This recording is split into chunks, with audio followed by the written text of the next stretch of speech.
Nesta última ministração da nossa experiência PDP, eu quero falar com vocês sobre a importância do líder ter uma declaração de missão pessoal. Uma declaração de missão pessoal. 1 Timóteo capítulo 4, verso 16 diz assim: tem cuidado de ti mesmo e da doutrina, persevera nestas coisas, porque fazendo isto te salvarás, tanto a ti mesmo como aos que te ouvem. Tem cuidado de ti mesmo. 2 Timóteo capítulo 4, verso 8 e 9. Combati o bom combate, acabei a carreira, guardei a fé. Desde agora, a coroa da justiça me está aguardada, a qual o Senhor, justo juiz, me dará naquele dia, e não somente a mim, mas também a todos os que amarem a sua vinda.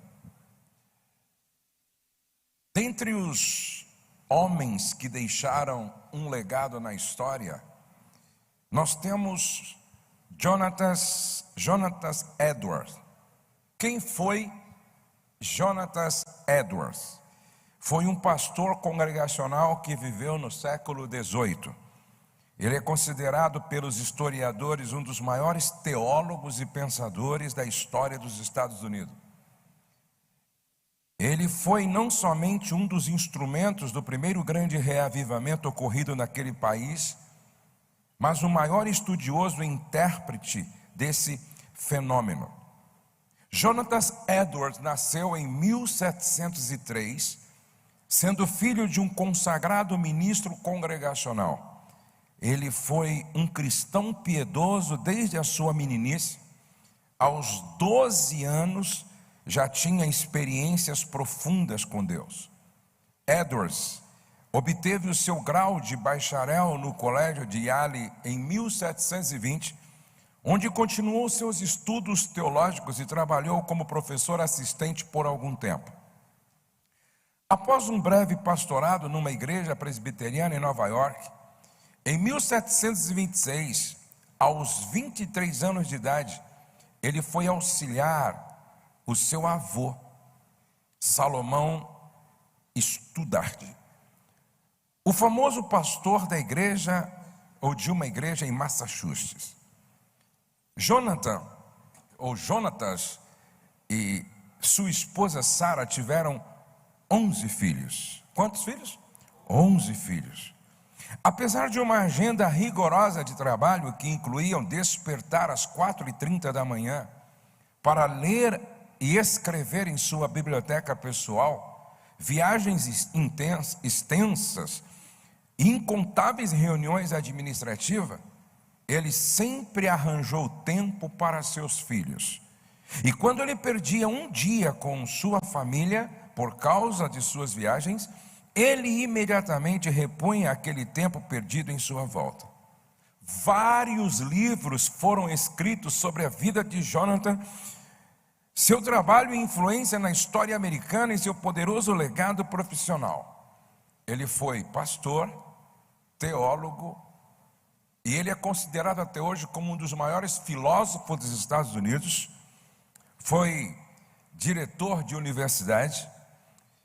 Ele foi um homem que deixou realmente um legado impressionante, e ele é muito conhecido por aquele sermão que ele pregou, Pecadores nas mãos de um Deus irado, aonde, quando ele pregava, as pessoas gritavam, se descabelavam, se sentindo assim, caindo no inferno e arrependendo-se. É um sermão que está na internet para você ler. Impressionante o que aconteceu quando ele pregou aquele sermão. Era um homem muito consagrado ao Senhor.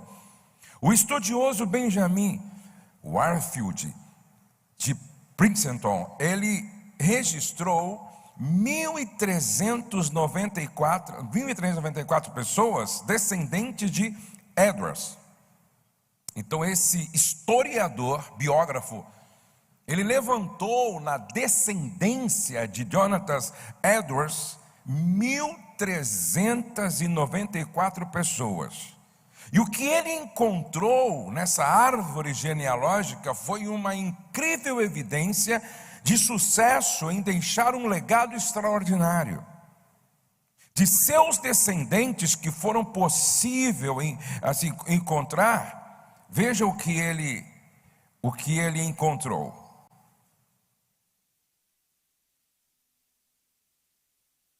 Deixa eu vou abrir outro arquivo aqui, porque eu acho que sumiu as informações que eu tinha de Jonathan Edwards aqui.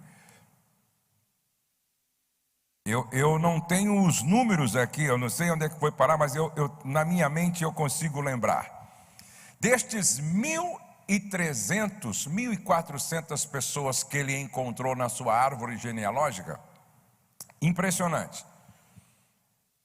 Ele deixou uma marca tão grande que boa parte se tornaram médicos, professores, pastores, professores universitários, ministros de Estado e um vice-presidente da República nos Estados Unidos e muitos missionários. Na árvore genealógica de Jonathan Edwards, ficou uma marca, um legado. Não é por acaso que a história e a biografia dele é estudada, analisada e mereceu a atenção de muitos escritores, porque poucos conseguiram deixar um legado tão extraordinário na sua descendência, na sua árvore genealógica. Aí o biógrafo Benjamin avaliou uma outra pessoa que viveu na mesma época de Edwards, que foi o Max Jukes. Esse cara, ele tinha sérios problemas com alcoolismo. Vira e mexe ele desaparecia. Ele era envolvido com prostitutas.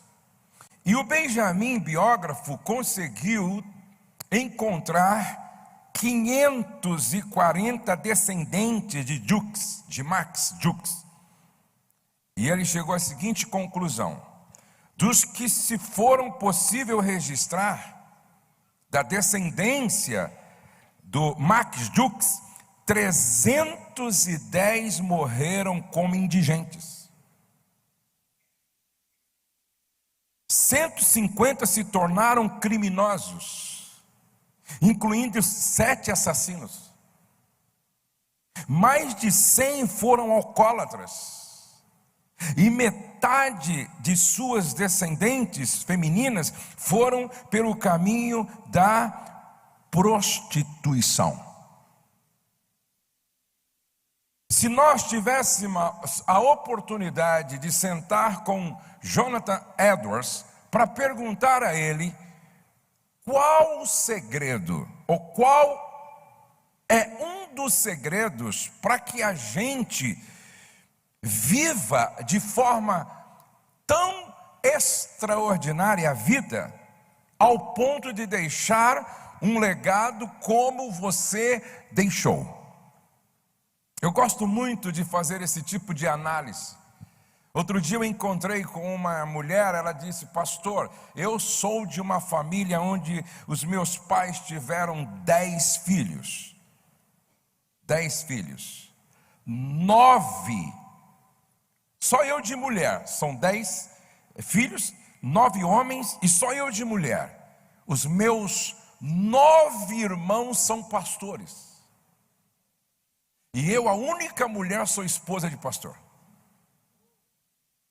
Eu disse: eu preciso encontrar seu pai. Eu quero pagar um almoço para o seu pai. Qual o segredo? Sabe o que Jonathan Edwards diria para nós? Aos 20 anos, eu escrevi 70 resoluções, que se tornou a minha bússola. se tornou um código de valores que governou a minha vida, as minhas decisões e as minhas atitudes.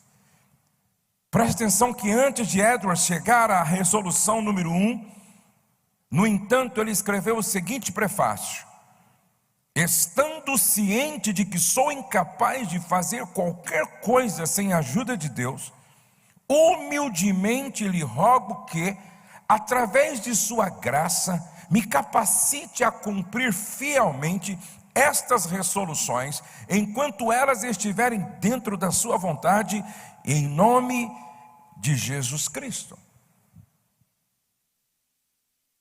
Eu, você, nós precisamos escrever nossa declaração de missão pessoal, o nosso código de valores.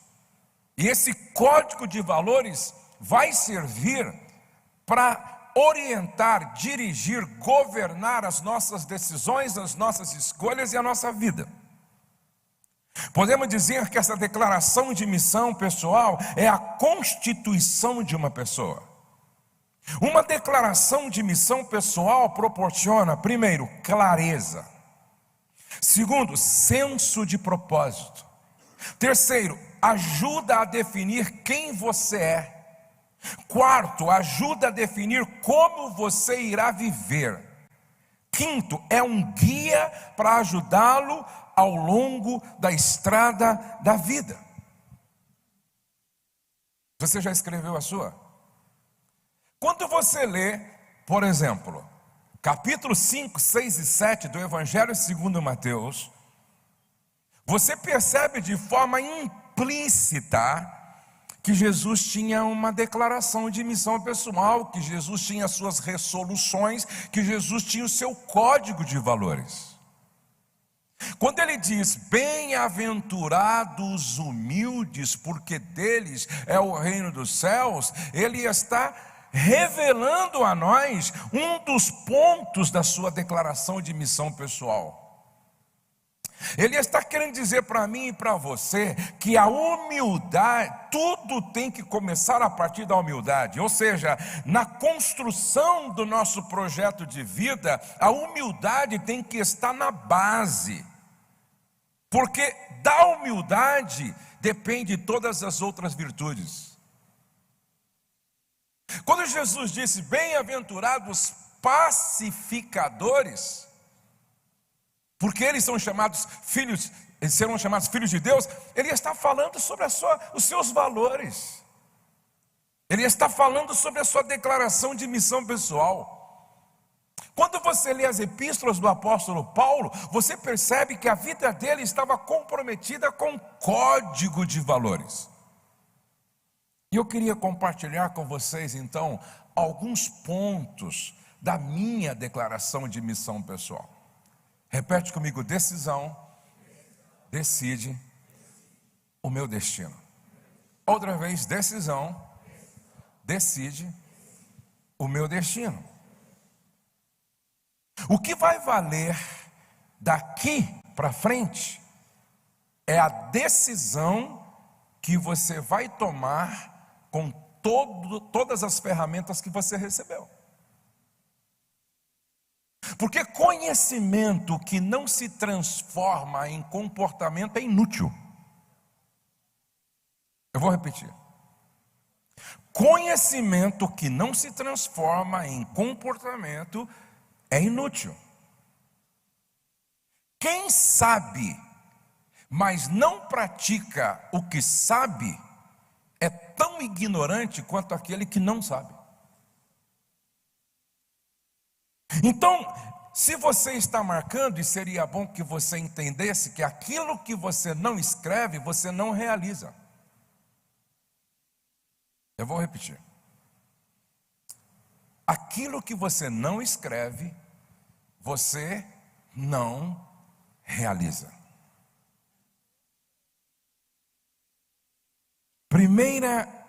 Primeiro ponto do meu código de valores, da minha declaração de missão pessoal. Eu decidi jamais comprometer a minha integridade. Decisão. Eu decidi jamais comprometer a minha integridade. Jó 27:5, longe de mim que eu vos justifique, até que eu expire, nunca apartarei de mim a minha integridade. A profundidade do meu caráter determina a longevidade da minha liderança. Caráter é o que você é quando ninguém está te observando. Reputação é o que vocês pensam que eu sou. Caráter é o que Deus sabe que eu sou.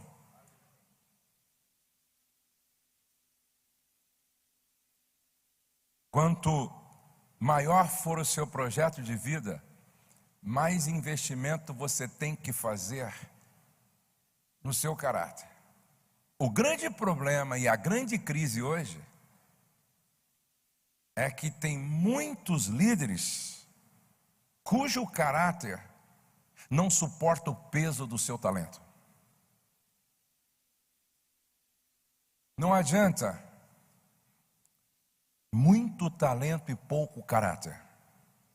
Não adianta muito carisma e pouco caráter. A maior crise da nossa nação não é econômica, não é social, não é política. A maior crise da nossa nação é moral. Um instituto de pesquisa sério fez uma pesquisa. E esse instituto chegou à seguinte conclusão: as 3 classes com menor credibilidade e reputação da nação são os políticos, a polícia e os pastores. Vivemos uma crise de integridade. Vivemos uma crise moral e que tem afetado seriamente o arraial dos evangélicos. Outro dia alguém disse assim: olha para Jesus, não olha para mim não, olha para Jesus. Um pastor disse: olha para Jesus. Só que Paulo pensava diferente. Sejam meus imitadores, como eu sou de Cristo.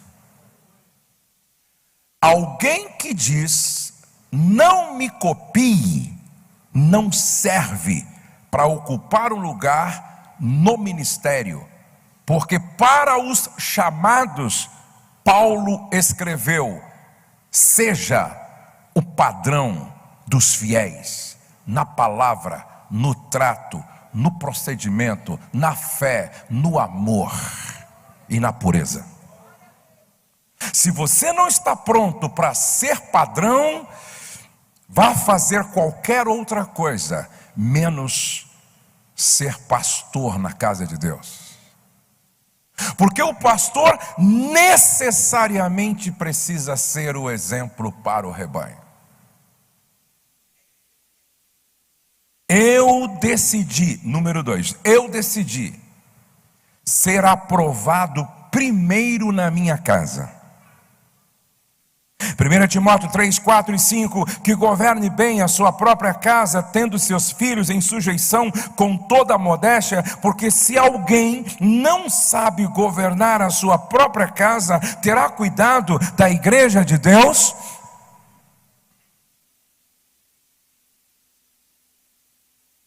Deixa eu perguntar para os... Eu falei que essa aqui teria gosto de bezerra, assim, eu vou embora mesmo? Quem é você na sua casa? Quem é você na sua casa? A Bíblia fala de um oficial do exército, não é, da Síria, do rei da Síria. Ele se chamava, vamos ler a Bíblia, eu gosto desse texto aqui. Abra sua Bíblia em 2 Reis, por favor. 2 Reis, capítulo de número 2 Reis, capítulo de número 5, se não me falha a memória, abra aí a sua Bíblia. 2 Reis, capítulo de número 5 ou 6, não é? 5. Naamã, comandante do exército do rei da Síria, era grande homem diante do seu senhor e de muito conceito, porque por ele o Senhor dera vitória à Síria. Era ele herói da guerra, porém leproso. Ele ganhava todas fora de casa, mas quando ele entrava em casa e tirava a farda, o que se via era lepra. A pergunta que fica é: quando você tira a farda em casa, o que aparece? E a pior de todas as lepras é a lepra do caráter. Se você dependesse da assinatura da sua esposa, você seria pastor? Se você dependesse da assinatura dos seus filhos, você continuaria dirigindo a igreja? Se você dependesse da validação da sua sogra,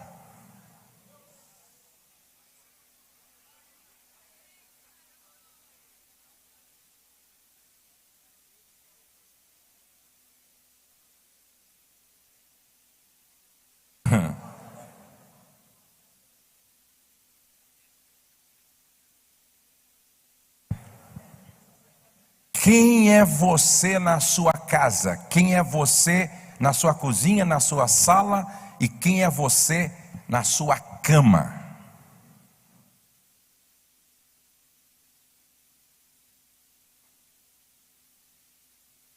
É no lar que o nosso verdadeiro sucesso ou fracasso é medido. O lar é a principal arena na qual temos de ser bem-sucedidos, se quisermos ser bem-sucedidos em qualquer outro lugar, disse Steve Dix. Que nota a sua família lhe dá? Se você morresse hoje, qual seria o epitáfio que a sua família colocaria no seu túmulo? Aqui jaz o espinho da nossa garganta. Não estou brincando. Todo mundo é gente boa aqui. Número 3. Eu decidi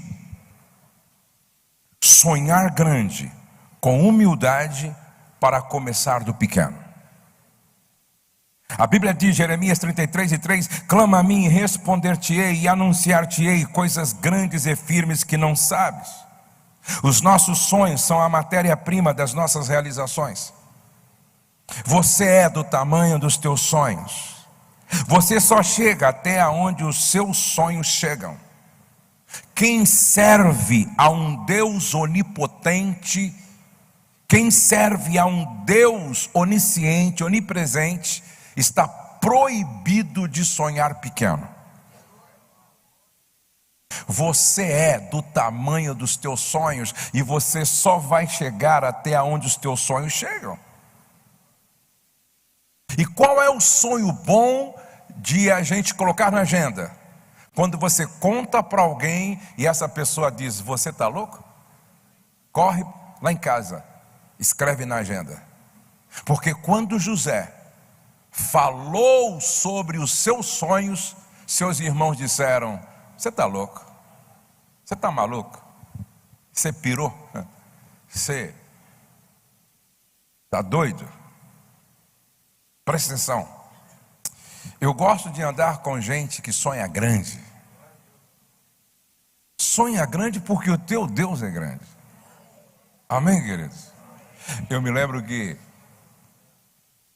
há 30 anos atrás perguntaram assim para mim, um amigo perguntou: por que você só fala de família? Todo lugar que eu vou, você está falando de família? Eu falei: por quê? Você conhece algum clínico geral famoso? Ele disse: não, sou especialista. Então, quem faz tudo e não se especializa em nada, vai ser sempre mais um na multidão. Você tem que se especializar. Leia o livro, é a única coisa. Por exemplo, segundo, eu falei assim, quando você pensa em lama de barbear, você lembra do quê? Gillette. E cópias de papel, Xerox. E lanche, McDonald's. E refrigerante, Coca-Cola. Naquela época, e açúcar, União. Falei, então, um dia no Brasil, quando eu falar Josué, vão lembrar de família. E quando eu falar família, vão lembrar de Josué Gonçalves. Quem não sabe aonde quer chegar, qualquer lugar que chegar serve.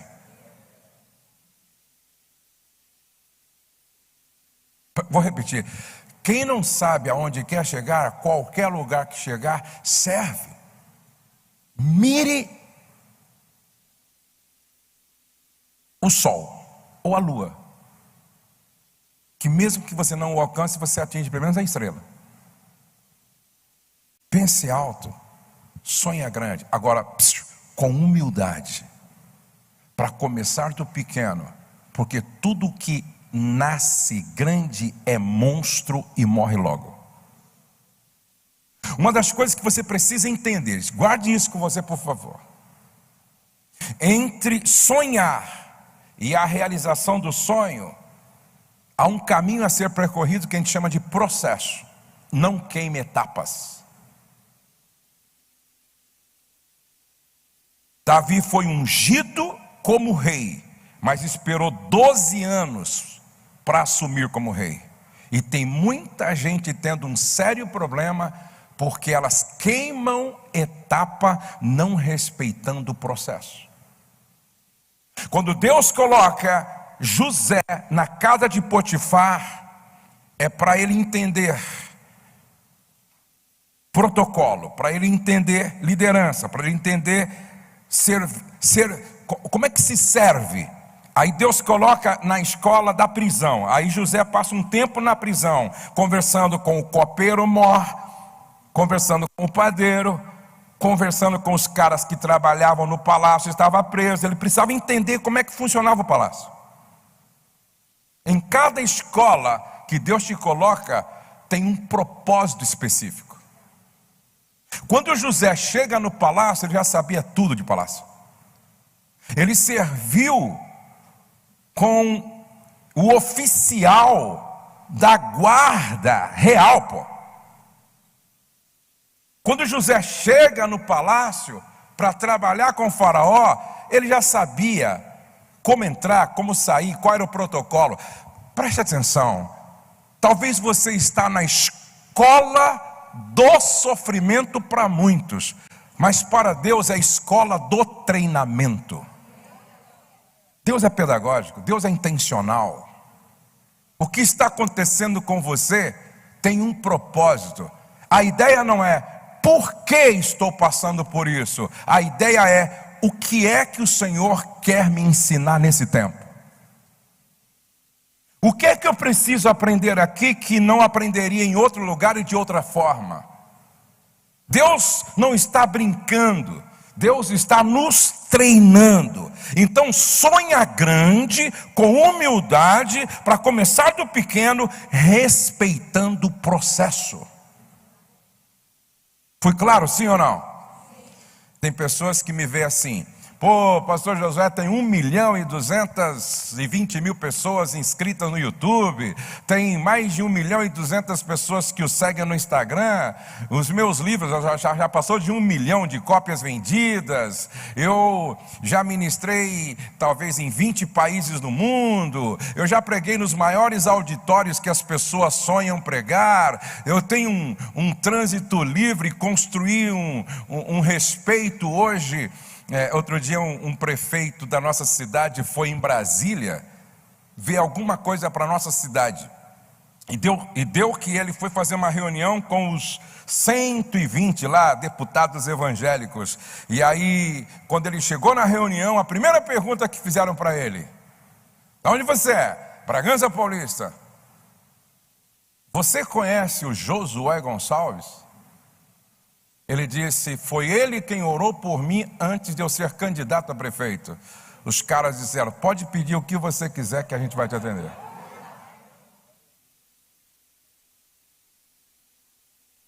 Isso é extraordinário.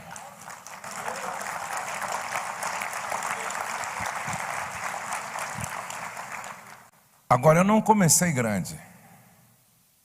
Eu preguei para 12 velhinhas uma vez, num congresso.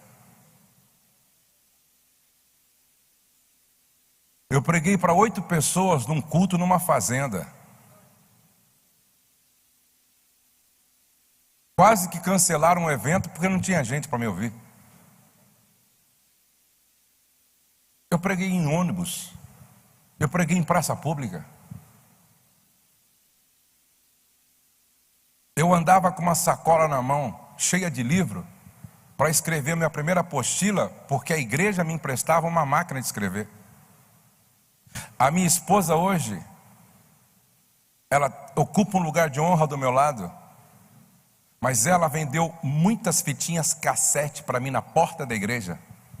Nunca teve vergonha de ser esposa do Josué, quando Josué não podia dar a ela mais do que um vestido de gestante. É por isso que quando eu recebi o meu primeiro convite para pregar nos Estados Unidos, eu disse, mesmo que a igreja não pague a sua passagem, eu patrocino. Porque aquela que ralou comigo andando a pé, vai descer de Boeing em Nova York e comprar um vestido lá na Quinta Avenida.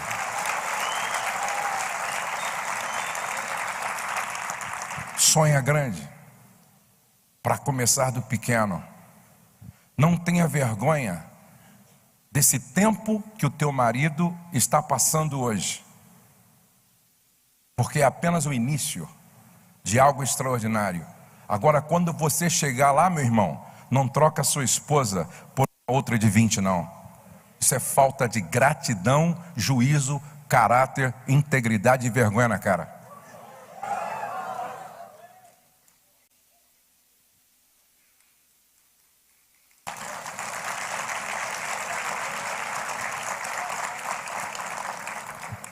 Quarto lugar, eu decidi.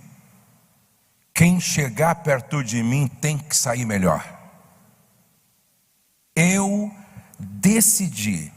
Quem chegar perto de mim tem que sair melhor.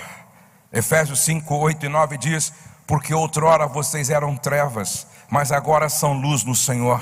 Vivam como filho da luz, pois o fruto da luz consiste em toda bondade, justiça e verdade. Quem chegar perto de mim não pode sair pior. Quem chegar perto de mim tem que sair mais crente. Quem chegar perto de mim tem que sair mais santo. Quem chegar perto de mim tem que sair mais justo. Quem chegar perto de mim tem que sair mais educado. Quem chegar perto de mim tem que sair mais doce. Quem chegar perto de mim tem que sair melhor. Quinto, eu decidi ser um facilitador aonde quer que eu estiver. Romanos 12, 18 diz assim: se for possível, quanto depender de vós, tende paz com todos. Preste atenção. Deixa eu fazer uma pergunta aqui. Quem se considera uma pessoa chata? Levante a mão, bem alta, bem alta, bem alta, bem alta assim, por favor. Agora, vamos definir uma pessoa chata. Uma mala, sem alça, com a rodinha estragada. Essa é uma pessoa chata. Eu levo casais para Israel para viajar assim, de forma bem interessante com a gente. Se você quiser ir, depois você fala comigo, porque o ano que vem, em novembro, eu vou levar 25 casais comigo. Nós vamos passar 10 dias em Israel. Vamos passar, na verdade são 8 dias, 6 dias andando por Israel e 2 dias descansando num resort lá em Tel Aviv. Agora presta atenção, eu levo casais para Israel. Aí a caravana chega lá em Guarulhos. A caravana chegou em Guarulhos, vem gente de todo o Brasil, e aí um irmão recebeu o crachá dele. Aí ele, Deus abençoe, boa viagem, viu, Gerson? Deus abençoe. Leva meu abraço, que você encontre toda a família lá, debaixo da bênção de Deus. Obrigado mesmo, obrigado mesmo. Aí vai vendo, o irmão chegou, a minha secretária lá, assistente, falou: pastor, esse irmão aqui está com, ele está com um problema. Eu disse: qual é o problema? Olha aqui, ó. Suponhamos, ele chamava assim Francisco da Silva, e estava sem o da. Falou: eu não viajo assim. Meu nome não é esse, meu nome é Francisco da Silva, e aqui está Francisco Silva. Eu falei: irmão, vamos fazer o seguinte, então vamos colar aí, vamos riscar esse, vamos escrever assim, escrever o da aqui. Não, só eu, com um crachá escrito à mão. Eu disse: então o senhor espera chegar lá onde nós vamos estar hospedados, em Israel. Não, eu vou viajar sem crachá. Esse cara perturbou, irmão, que eu fiquei com a vontade de dar um croque na cabeça dele.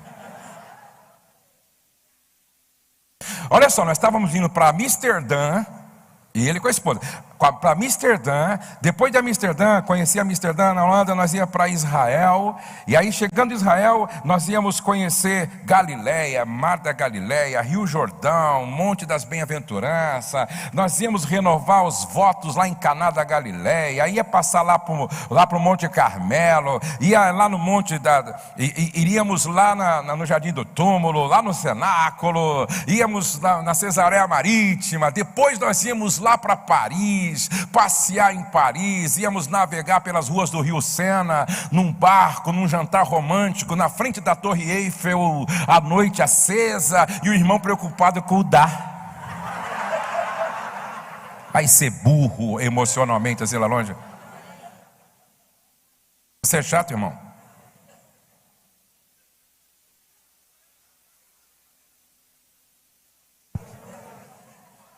Um dia eu levei um amigo para comer a melhor picanha de Bragança. E aí chegamos lá, comemos uma picanha deliciosa. Mas é um lugar simples, mas a picanha é uma delícia. Aí ele falou assim: senhor, tem café aí? A moça falou: temos. Aí a moça trouxe o café naquele copinho de plástico.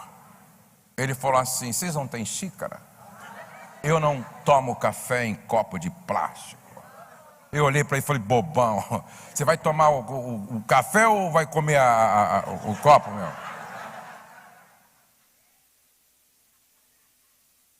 Você é chato, irmão?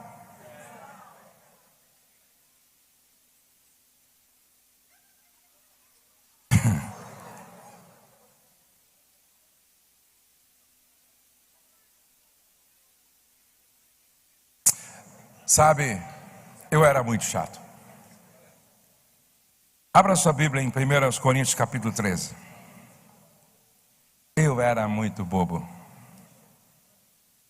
1 Coríntios capítulo 13, abra sua Bíblia aí, por favor.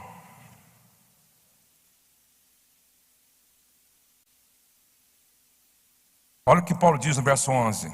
Quando eu era menino, falava como menino, sentia como menino, pensava como menino, eu era chato. É criança que é chata. Quando eu era menino, eu falava como menino, eu sentia como menino, eu pensava como menino.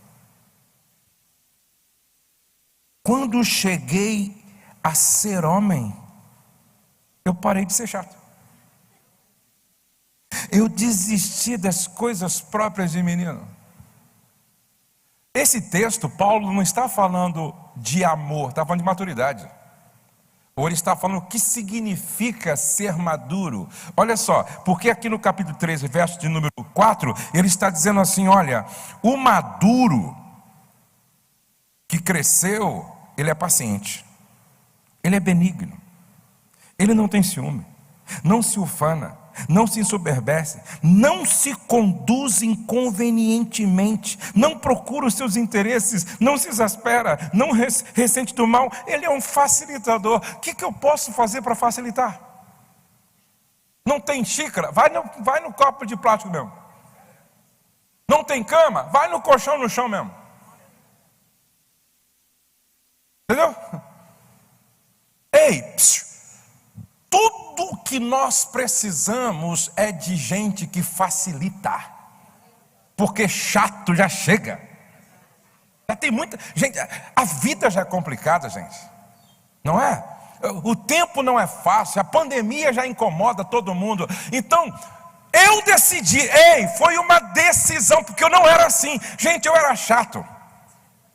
Eu era chato no trânsito, eu era chato no hotel, minha esposa sofria comigo, porque eu fico imaginando. A Rose, lembra quando eu mudava de hotel? Eu mudava de hotel, eu arrumava aquela confusão de graça, gente. Eu era chato. Eu era chato do trânsito. Uma vez eu parei numa rodovia assim, o cara ficou me perturbando, um caminhoneiro ficou me perturbando, eu parei no meio da rodovia assim, ó. Não sei como é que eu não levei um tiro. Eu tenho um amigo que era chato assim.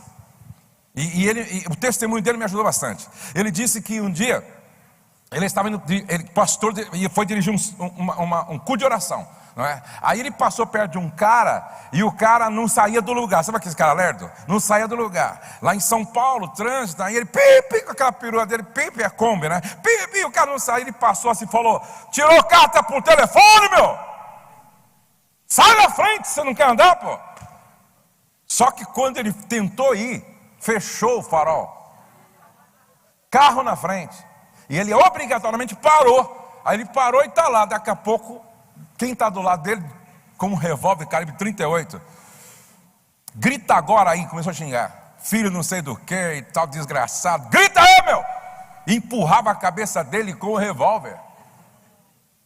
Ele falou: Josué, minhas pernas sumiram, e o sangue de Jesus tem poder. Cara, o pastor ficou crente na hora. Aí o cara, pá! Ele, morri. E não saiu a bala. E o cara, pá! De novo, não saiu a bala. 3 vezes, pá!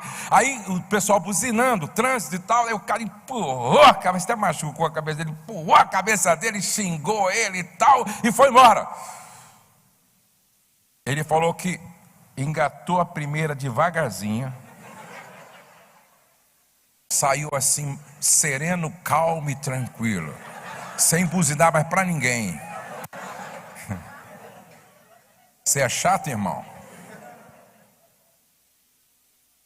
Aí ele chegou na igreja com uma vergonha, entrou pela porta dos fundos, dobrou o joelho, quietinho para ninguém ouvir. Senhor, que vergonha.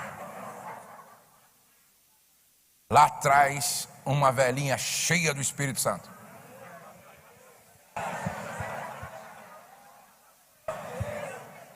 Meu servo, eis que eu vi tudo acontecer.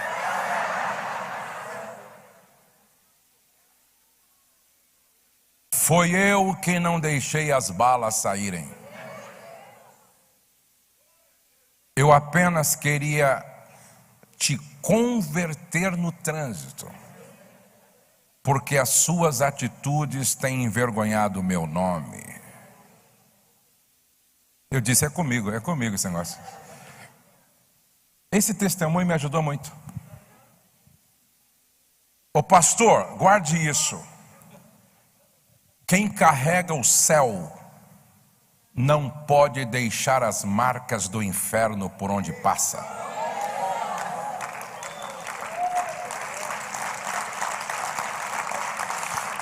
Não pode haver incongruência, não pode haver incoerência. Meu Deus, as horas se foram, gente. Vamos ficar de pé, eu vou parar. Vocês querem que eu continue ainda? Mas já são 1 hora, gente.